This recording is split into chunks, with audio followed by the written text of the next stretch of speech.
Buonasera e ben ritrovati con l'informazione flash di New Sicilia. Vediamo insieme i titoli più rilevanti del pomeriggio.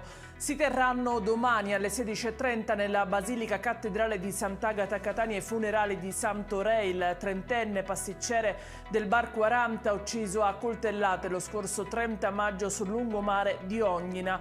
Per l'omicida, che si è avvalso della facoltà di non rispondere, è stato convalidato l'arresto in carcere. Il Codacons ha intanto presentato un esposto in procura e si costituirà parte offesa al processo.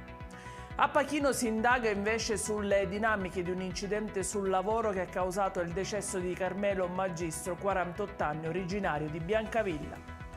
Questione Etna, il tremore è in risalita anche se l'attività eruttiva è stata già dichiarata conclusa. A spiegarlo è stato in queste ore il direttore dell'INEGV Osservatorio Etneo Stefano Branca. Il vulcano risulta in costante monitoraggio. 5 bambini palermitani sono rimaste vittime di una grave intossicazione da cloro in seguito a un bagno in piscina. I fatti sono avvenuti in un centro sportivo situato nel quartiere Borghesiana a Roma. I piccoli, dopo aver svagato in acqua, hanno avvertito dei malori. Uno di loro è grave. Anche per domani l'allerta per rischio incendi in Sicilia è di colore arancione, è stata diramata dalla Protezione Civile regionale come conseguenza delle alte temperature previste. A Siracusa la massima sarà di 32 gradi.